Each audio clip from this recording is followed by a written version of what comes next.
श्री जानकी वल्लभो विजयते स्कंधा कांड के का ये 46वां सर्ग। इस 46वें सर्ग का सार ये है कि कभी कभी हमारी जो विवशता होती है, जो मजबूरी होती है, वो हमारे लिए बड़े लाभदायक सिद्ध हो जाती है। जो काम हम विवशता में करते हैं, मजबूरी में करते हैं, वह हमें कुछ दे के जाता है। सुग्रीव को मारने के लिए बाली ने उनका पीछा किया और सुग्रीव मजबूरी में भागते रहे। मजबूरी में ही सही, लेकिन उनको इसी बहाने समस्त भूमंडल का ज्ञान हो गया और उनके इसी ज्ञान के कारण श्री रामचंद्र जी से उनकी मित्रता हुई।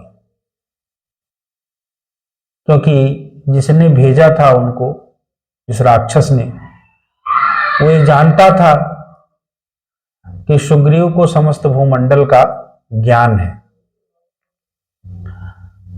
तो सुग्रीव ने विवशता में काम किया, अपना जीवन बचाने के लिए, अपने प्राण बचाने के लिए भागे, लेकिन उसी विवशता में उनको समस्त भूमंडल का ज्ञान हो गया कि कहां पर क्या है, और उनके उसी ज्ञान के कारण श्री रामचंद्र जी से उनकी मित्रता हुई।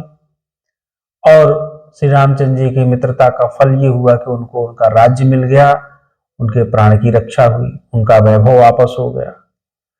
तो अगर ईश्वर हम पे कोई ऐसी विपदा डाल दे, हमें मजबूरी में दिन रात काम करना पड़े, भागना पड़े, तो दुखी नहीं होना चाहिए। क्योंकि उस विपदा में जब हम दिन रात पर प्रयास करते हैं, भागते हैं, उसमें जो ज्ञान और अनुभव अर्जित होता है, वही हमारे जीवन को प्रसिद्धि के शिखर पर पहुंचाता है। तो इस सर्ग में वही बताया गया है।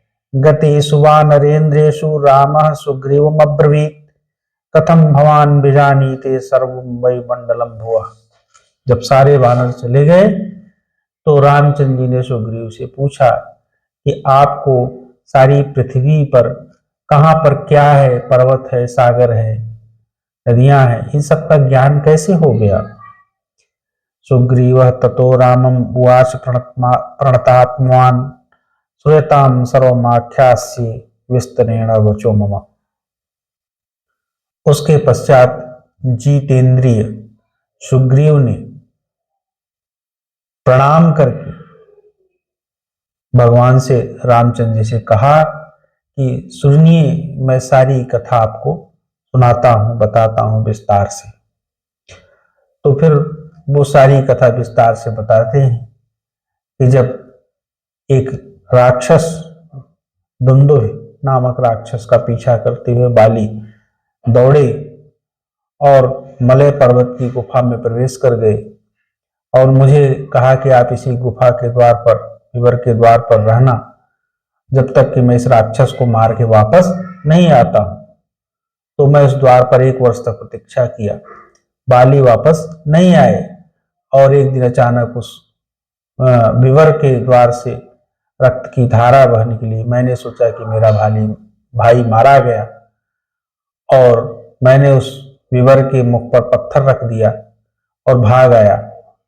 जब यहाँ आया स्कंधा में, तो देखा कि मंत्रियों ने देखा कि राजा विहीन है, तो मुझे राजा बना दिया। उसके पश्चात जब बाली वापस आया तो उसने मुझे राजा के रूप में देखा, तो मेरा शत्रु बन बैठा। मैंने राज्य तो वापस कर दिया, क्षमा भी मांगी, लेकिन वो मुझको मारना चाहता था।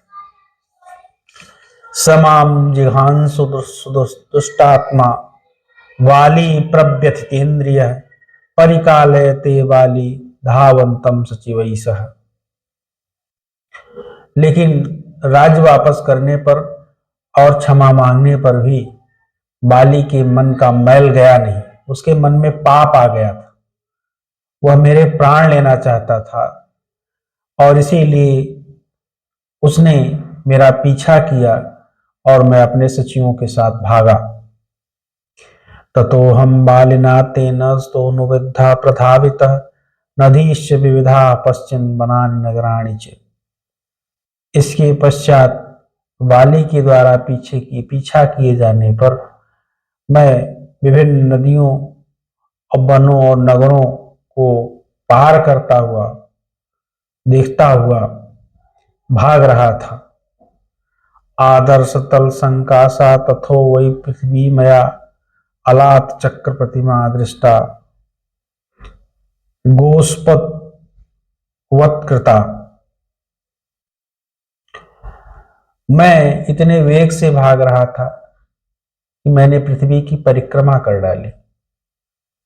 और परिक्रमा ऐसे नहीं मानो पृथ्वी गोस्पत गाय के खुर से बनी जो की जगह होती है उस चिन्ह के समान छोटी हो गई हो, इतनी गति थी भागने की। तो इस तरह से मैंने इस पृथ्वी की पूरी परिक्रमा कर डाली। पूर्वां दिशं ततो गत्वा पश्यामि वेदान् ध्रुमान् पर्वतान् सदरीन् रम्यान् सरांसि विविधान् च।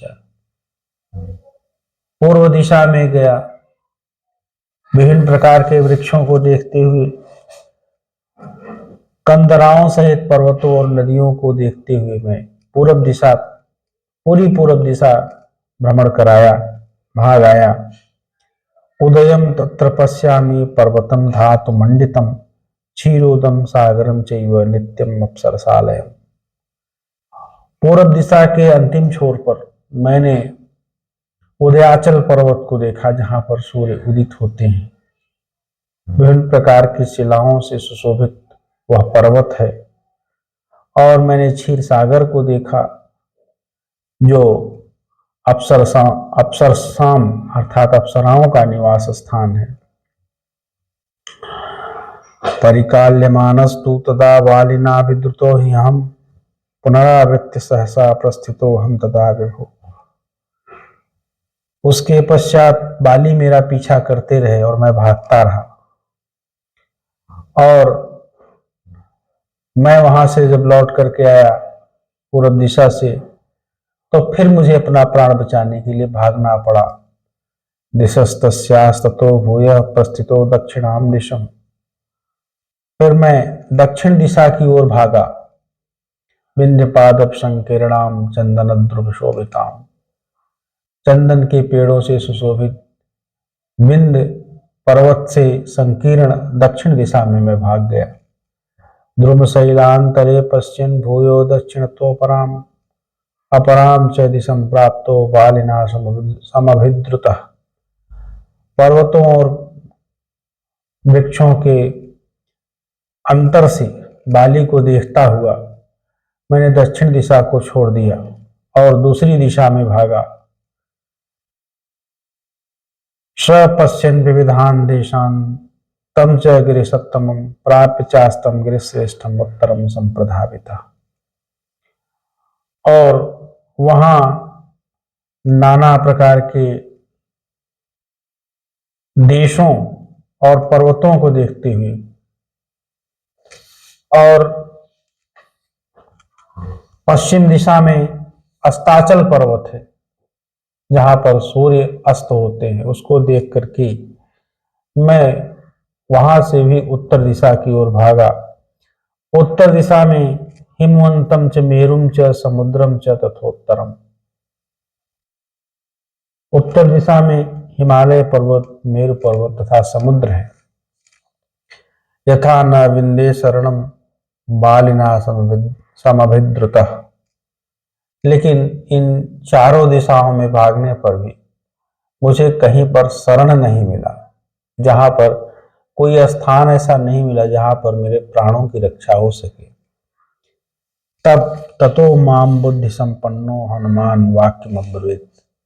तब बुद्धिमान हनुमान ने मुझसे यह बात कही। इदानीं मे स्मृतं राजन् यथा बाली हरीश्वरः मतंगेन तदा सप्तो हि अस्मिन् आश्रम मंडले प्रविवेशेद यदि वै बाली मूर्धास्य सतता भवेत्। तो हनुमान ने मुझसे ये कहा कि हे राजन, मुझे स्मरण हो आया है कि किष्किंधा के समीप जो मतंग ऋषि का आश्रम है, उस आश्रम में बाली प्रवेश नहीं कर सकता, क्योंकि मतंग ऋषि ने उसे श्राप दे दिया है। अगर बाली उस आश्रम में प्रवेश करेगा तो उसके सिर के सैकड़ों टुकड़े हो जाएंगे। तो तत्र वासः सुखोस्माकं निरुद्विग्नो भविष्यति। वहां पर अगर हम रहें तो निर्भीकता से, निर्भयता से रह सकते हैं। ततः पर्वतम मासाद्य ऋषिमुखं नृपात्मज। हे राजकुमार रामचंद्र जी, तभी मैं इस ऋषिमुख पर्वत पर आकर के रहने लगा। न विवेश तदा वाली मतंगस्य भयात् तदा। और मतंग ऋषि के श्राप की वजह से बाली ने ऋषिमुख पर्वत पर कभी कदम नहीं रखा। एवं मया तदा राजन प्रत्यक्षम उपलक्षितम पृथ्वी मंडलम सर्वम गुहाम अस्यागतस्ततः। इस प्रकार से हे राजन, मैंने समस्त भूमंडल को प्रत्यक्ष देखा है और उस सब के बाद मैं ऋषिमुख पर्वत की गुफा में आकर के रहने लगा था। इसी से मुझे सारे भूमंडल का ज्ञान हो गया है। तो कभी कभी विवशता या मजबूरी हमारी सबसे बड़ी शक्ति बन जाती है। इसीलिए विवशता या मजबूरी पड़ने पर कभी भी उसको अभिशाप नहीं समझना चाहिए, उसको वरदान समझना चाहिए। धन्यवाद।